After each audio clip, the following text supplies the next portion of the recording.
Hello everyone, আসসালামু আলাইকুম। সবাই কেমন আছেন? আশা করি কাছে এবং দূরে আপুরা, ভাইয়ারা, দাদারা, দিদিরা যে যেখানে আছো ভালো আছো, সুস্থ আছো। আলহামদুলিল্লাহ, আল্লাহর অশেষ রহমতে আমরাও ভালো আছি। প্রতিদিনের মতো চলে এসেছি একটা নতুন ব্লগ নিয়ে।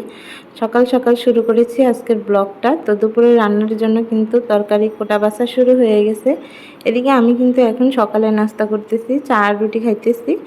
আর ভাজিও করছে, ভাজি খেতে ইচ্ছে করতেছে না, এই জন্য চা দিয়ে খাইতেছি শুধু। আর ইসরাত বসে বসে এখানে কেক খাইতেছে। এই যে দুপুরে রান্না করব আজকে ইলিশ মাছ, কচু আর বেগুন ভাজি করব আজকে দুপুরের জন্য, এটাই।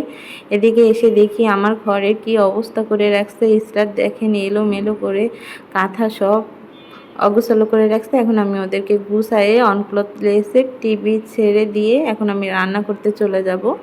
ওরা দুই ভাই বোন মিলে এখন টিভি দেখবে। আর আমার বাবাটা কিন্তু ড্রেসিং টেবিল ছাড়া কিচ্ছু বুঝে না।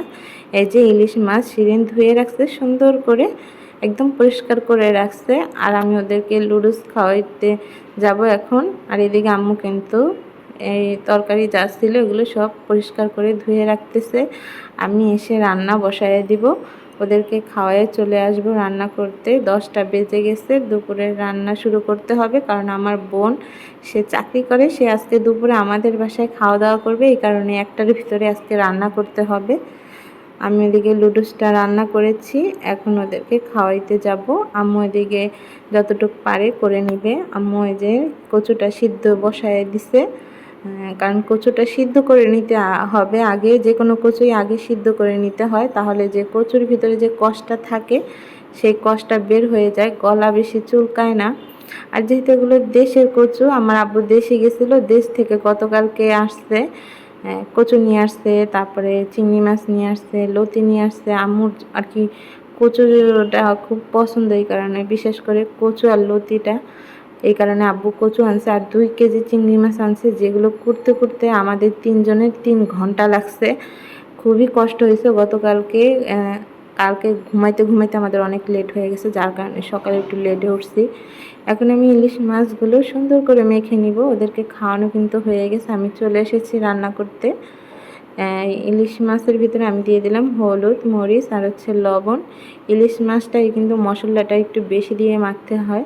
তা আমি মেখে নিব, মেখে 5 মিনিটের মতো রাখবো আর কি। কচুটা যতক্ষণে সিদ্ধ না হয় ততক্ষণ রেখে দিব, তারপরে কচুটা হলে কিন্তু আমি ইলিশ মাছটা ভাজা বসায় দিব। আর আপনাদের সাথে আজকে অন্য টপিক নিয়ে আমি কথা বলবো।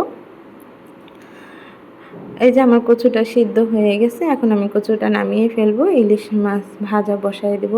আর ইলিশ মাছটা আমি ভাজবো অনেক তেলে, মানে ডুবো তেলে ইলিশ মাছ ভাজবো। কারণ ইলিশ মাছের যে তেলটা অবশিষ্ট থাকবে সেই তেলটা দিয়ে আমি এই যে বেগুন ভেজে নেব। বেগুন ভাজা কিন্তু খুবই ভালো লাগে ইলিশ মাছের সাথে, খেয়ে দেখবেন খুবই মজা লাগে। ইলিশ মাছের তেল দিয়ে তো আরও মজা। তো আমি বেগুনটাও মেখে রেখে দিলাম।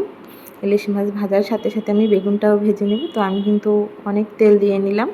আর ইলিশ মাছে কিন্তু এমনি তেল বের হয়, ইলিশ মাছে অল্প তেল দিয়ে ভাজলে হয়, যার কারণে আমি তেলটা একটু বেশি দিছি। আবার ইলিশ মাছ থেকেও তেল বের হবে।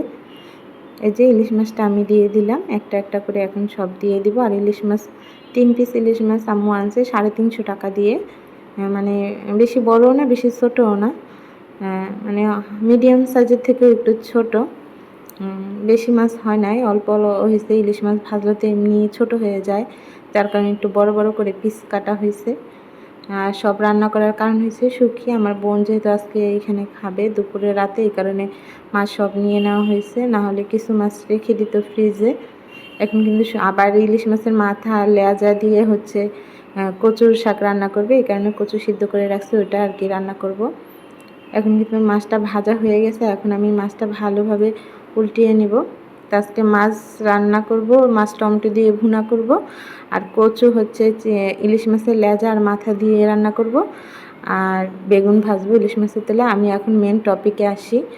আমার যে ইউটিউবিং শুরু, আমার ইউটিউবিংটা আমি তো এমনি এমনি ইউটিউবিংয়ে আসি নাই, মানুষ এমনি এমনি ইউটিউবিংয়ে আসে না, কারো থেকে ইন্সপায়ার হয়ে তারপরে কিন্তু আসে। আমিও ব্যতিক্রম না, আমি ওইভাবেই আসছি। তো সোনিয়া আক্তার রিমা নামে একটা ইউটিউবিং চ্যানেল আছে, ইউটিউবার সোনিয়া আক্তার রিমা আপু, সে ইউটিউবিং করে। তো সে একটা সৌদি হজে গেছিল, হজে গিয়ে সে একটা ভিডিও করছিল, মানে পার্টে পার্টে দিছিল, মানে ভাগ করে সে ভিডিও করছিল। অনেক কষ্ট করে সে ভিডিও করছিল, মানে আমার দেখে খুব কষ্ট লাগছিল। সে এত কষ্ট করতেছে, পাহাড়ের গুহায় ঢুকে যাইতেছে, তার হাতে থেকে মোবাইল সরতেছে না, সে ভিডিও করতেছে। সে এত কষ্ট করে ভিডিও করতেছে, সেগুলো মানে আমার খুব ভালো লাগছে তার ভিডিও। তারপর থেকে তার ভিডিও আমি দেখা শুরু করি। তারপরে তার যত ভিডিও আছে আগে পরে, তার বাবার বাড়ি সে ঢাকায়, বাংলাদেশ এবং সৌদি মিশিয়েই থাকে। কারণ যেহেতু তার হাজব্যান্ড সৌদি থাকে, সে মাঝে মাঝে বেড়াইতে যায় সৌদি, তখন সৌদিতে ভিডিও করে, আবার বাবার বাড়িতে গিয়েও ভিডিও করে, তারপর তার শ্বশুরবাড়িও গিয়ে ভিডিও করে। তার শ্বশুরবাড়ির মানুষগুলো খুবই ভালো লাগে আমার কাছে, খুব সহজ সরল, মানে তার শাশুড়ি তো খুব সহজ সরল। তার ফ্যামিলি কিন্তু খুবই ভালো, শ্বশুরবাড়ি এবং বাবার বাড়ি মানে দোনো দিকই খুবই ভালো, যার কারণে সে ইউটিউবিংয়ে খুব তাড়াতাড়ি রাতারাতি সে ভালো জায়গায় উঠে গেছে। তার ভিডিওগুলো সে কিন্তু অনেক কষ্ট করে ভিডিও করে। আমি দেখে তখন আমার মনে হইল, সে যদি এইভাবে এত কষ্ট করে ভিডিও করতে পারে, তাহলে আমরা কেন পারবো না ঘরে বসে থেকে। তখন আমি আর কি ইউটিউবিং শুরু করছিলাম। তা আমি অন্য একটা মোবাইলে ব্লগ করছিলাম প্রথমে। তারপরে আমার ওই মোবাইলটা আর কি আমার ভাইয়ের মোবাইল ছিল, তখন আমার ভাইয়ের মোবাইল দিয়ে আমি ফাঁকে ফাঁকে একটু ভিডিও করতাম আর ভিডিও ছাড়তাম। তো আসলে ও আবার মোবাইল নিয়ে যাইতো, কারণ একটাই মোবাইল, ইসরাতের বাবা তখন আমাকে মোবাইল কিনে দেয় নাই। তো ওইটা দিয়ে এরকম করতে করতে পরে আর ভাইয়ের কাছ থেকে আর মোবাইল নেওয়া হয় না, মোবাইলটার সমস্যা হয়, যার কারণে আর আমি মোবাইলটা দিই না। কারণ একটা ভিডিও করতে, এডিটিং করতে, তারপরে ভয়েস দিতে কিন্তু অনেক সময় লাগে। অত সময় ধরে একটা ফোন টিপলে, আমার ভাইয়ের মোবাইল যেহেতু, সেও একটু মোবাইলে সময় দেয়, সারাদিন কাজ করে, সেই কারণে আর ভাইয়ের মোবাইলটা আর আমি নিলাম না। আমি ইউটিউবিং ছেড়ে দিলাম, মানে ভিডিও আর করলাম না। আমার ওই ভিডিওতে অনেক ভিউ হইতো, প্রায় 200, 250, 300 এরকম। যে ভিডিও ছাড়তাম, বড় বড় ভিডিও, 15 মিনিট, 14 মিনিট, 13 মিনিট, 10 মিনিটের নিচে কোনো ভিডিও নাই। তো আমার প্রত্যেকটা ভিডিওতে অনেক ভিউ হইতো, 500-র মতো সাবস্ক্রাইবারও ছিল, 531টার মতো। তো ওই চ্যানেলটা ব্লক হয়ে যায়। ওই চ্যানেলে পরে আমি 2 মাস পরে আবার ভিডিও দেই, পরে দেখি আর আমার কোনো ভিউ হয় না। পরে আমি ভাবলাম যে না, এই চ্যানেলে আর মনে হয় ভিউ হবে না, যেহেতু অনেক দিন বন্ধ ছিল। তারপরে আমি আবার শুরু করলাম। নতুন ইসরাতের বাবা ফোন কিনে দিল আমাকে, ঈদের 1 মাস আগে আর কি ফোনটা কিনে দিচ্ছে। তারপরে ভাবলাম যে তাহলে আমি আবার ইউটিউবিং শুরু করি। আর সনি আপুর ভিডিও তো আমি কন্টিনিউ দেখেই যাই। মোবাইলে নেই তাহলে কি হয়েছে, আমি টিভিতে তার ভিডিও দেখি, সব সময় সাবস্ক্রাইব করা আছে টিভিতে, সে ভিডিও ছাড়লেই কিন্তু চলে আসে, আমার খুব পছন্দ।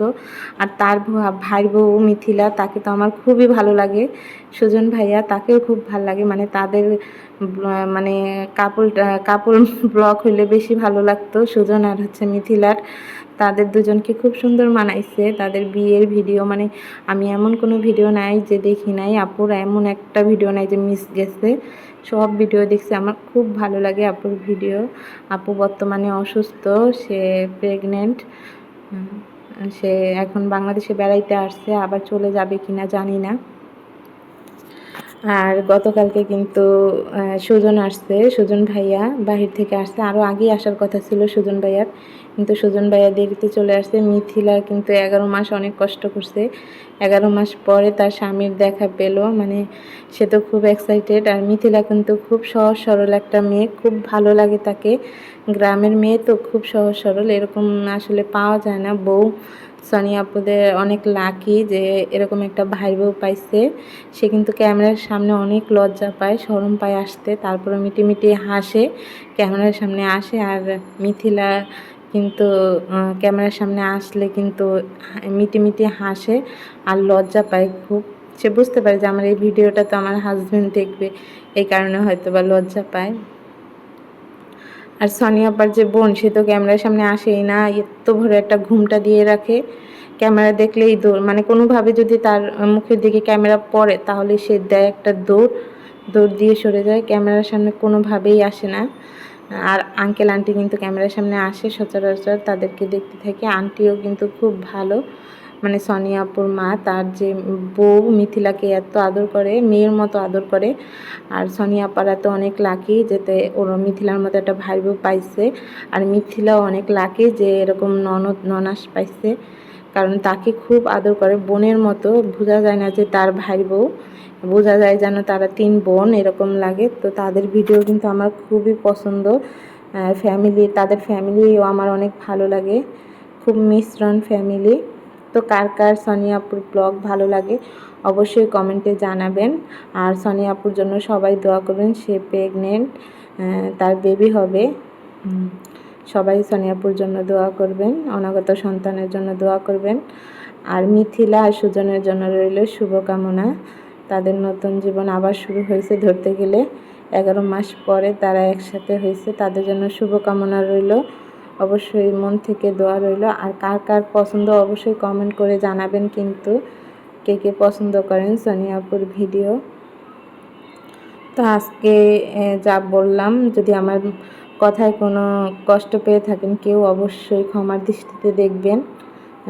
আসলে আমি আপনাদের সাথে বুঝাইতে চাইলাম যে আমি ইউটিউবিংয়ে এমনি এমনি আসি নাই, কারো থেকে শিখে তারপর কিন্তু আমি ইউটিউবিংয়ে আসছি।